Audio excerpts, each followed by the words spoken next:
அனைவருக்கும் வணக்கம்.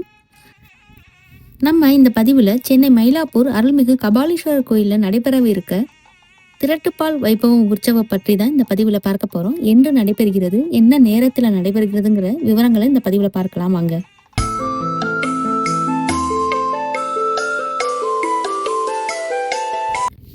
சென்னை திருமயிலை அருள்மிகு கற்பகாம்பாள் உடனுரை அருள்மிகு கபாலீஸ்வரர் சுவாமி திருக்கோயிலில் ஆடி மாத பௌர்ணமி அன்று அருள்மிகு கபாலீஸ்வரர் சுவாமிக்கு திரட்டுப்பால் சாற்று வைபவம் உற்சவம் நடைபெற உள்ளது.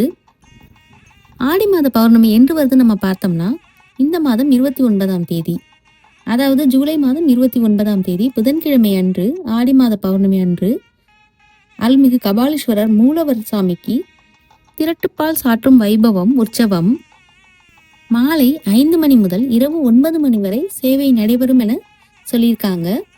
நேரத்தை குறித்து கொள்ளுங்கள். அன்று இரவு ஸ்ரீ சந்திரசேகர சுவாமி திருவீதி புறப்பாடும் நடைபெற உள்ளது. தென்னாடுடைய சிவனே போற்றி, எந்நாட்டவர்க்கும் இறைவா போற்றி, அனைவருக்கும் அன்னை கற்பகாம்பாள் ஸ்ரீ கபாலீஸ்வரர் அருள் கிடைக்கட்டும். இந்த தகவல் உங்களுக்கு பயனுள்ளதாக இருந்திருக்கும்னு நினைக்கிறோம். இந்த பதிவு உங்களுக்கு பிடிச்சிருந்தா லைக் பண்ணுங்க, உங்க ஃப்ரெண்ட்ஸ் அண்ட் ஃபேமிலிக்கு ஷேர் பண்ணுங்க, சப்ஸ்கிரைப் பண்ணுங்க, அந்த பெல் ஐக்கானையும் கிளிக் பண்ணிடுங்க. ஓம் நமச்சிவாயன்னு கமெண்ட் பண்ணுங்க. அடுத்த பதிவில் சந்திக்கும் வரை பர்பிள் ஸ்கை இன்ஃபோடெயின்மென்ட் சேனலோடு இணைந்திருங்கள்.